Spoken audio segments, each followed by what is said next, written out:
Hello, I am JD and you're listening to The Ongoing.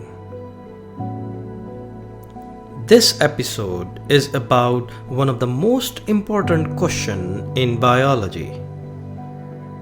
How do species change over time?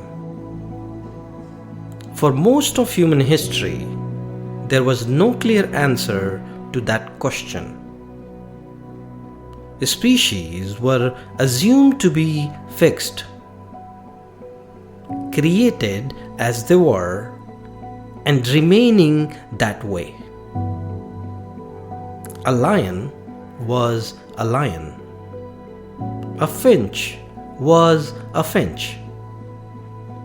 A species might show small variation, but the prevailing belief was that species did not transform into other species. In the 19th century, after a long scientific voyage around the world, a young naturalist from England, Charles Darwin, began to question that belief.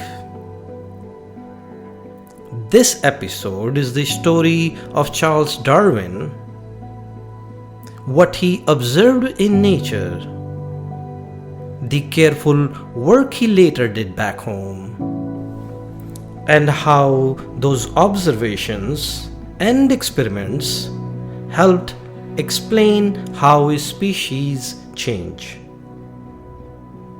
Charles Darwin was trained in careful observation and collecting. In 1831, at the age of 22, he joined a scientific voyage on HMS Beagle. The ship's mission was to map coastlines and study geology and natural history.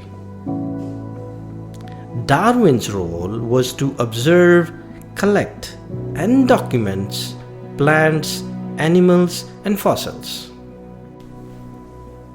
The voyage lasted nearly 5 years, taking Darwin across South America and eventually to the chains of the Galapagos Islands. On the Galapagos Islands, Darwin noticed something that stayed with him. Animals on different islands looked closely related, but they were not identical. Finches on one island had different beaks than finches on another.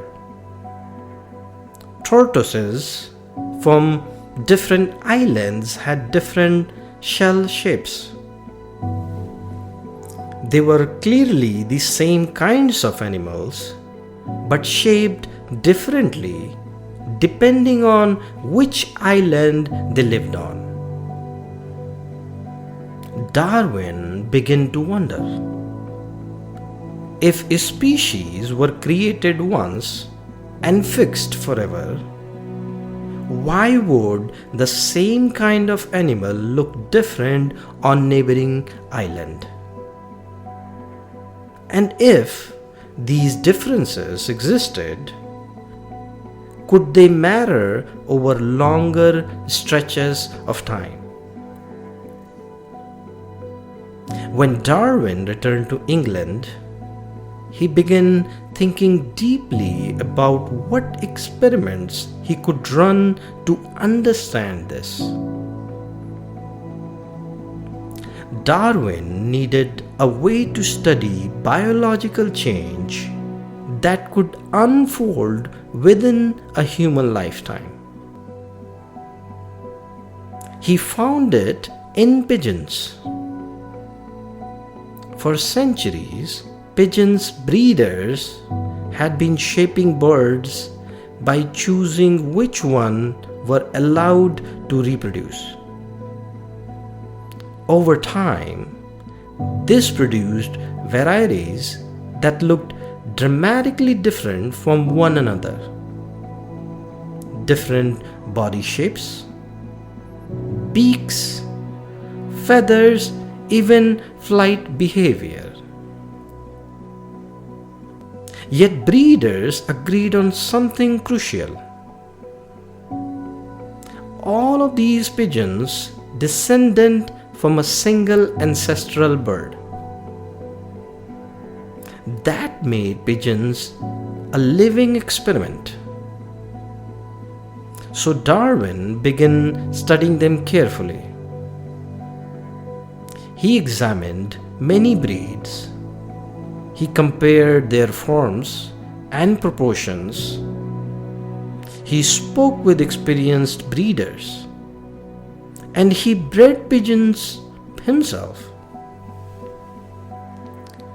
Darwin pigeon experiment was not a single experiment. It was a sustained investigation. He was asking one focused question: can small inherited differences chosen again and again produce large biological change? Here's the simplest way to see what he learned. Imagine a breeder who prefers pigeons with slightly longer beaks.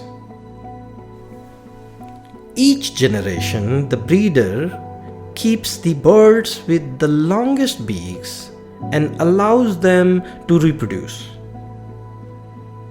Then the process repeats. Over time, those small differences accumulate. After many generations, the pigeons look strikingly different from their ancestors. Darwin's insight was unsettling in its simplicity. If human selection could reshape pigeons so deeply in a relatively short time, then a similar process operating everywhere in nature over far longer periods could reshape species themselves. Pigeons showed that large biological change did not require sudden leaps or special creation. It could emerge from the steady accumulation of small inherited differences. That realization allowed Darwin to connect what he had seen in nature with what breeders were doing deliberately. From that connection, a general explanation began to take shape. Not a single idea, but three tightly linked ones. Together, they explained how species change. The first idea is variation. Individuals within a species are not identical. Darwin saw this everywhere. On islands, in fossils, and very clearly in pigeons. Small differences are always present. Second idea is inheritance. Some of those differences are passed from parents to offsprings. Breeders relied on this every day. Traits did not disappear each generation. They accumulated. The third idea is natural selection. And this is where the logic closes. If individuals vary, and some variations are inherited, then those individuals whose traits are better suited for their environment tends to survive and reproduce more.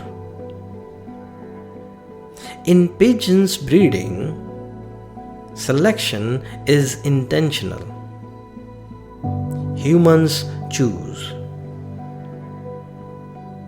In nature, selection is environmental.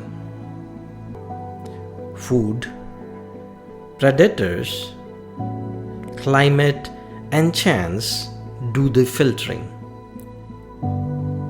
Darwin called this process natural selection. Once Darwin saw how variation, inheritance, and natural selection work together, the conclusion followed. Small inherited differences do not disappear. They accumulate. Given enough time, populations change. This is how a species change. But that conclusion came with consequences. The claim that a species change over time challenged deeply held religious and cultural beliefs about creation and permanence. Darwin understood that. So he waited. He gathered more evidence, tested objections, and strengthened the case. And only after more than 20 years did he publish On the Origin of a Species in 1859. What stays with me is the discipline and the patience Darwin showed. He did not rush an idea. He knew it would be unsettling. He waited until the evidence could carry its full weight. And maybe there is a lesson here beyond science. Some truths are not revealed by speed or certainty, but by patience and the courage to speak only when the evidence is strong enough to stand on its own.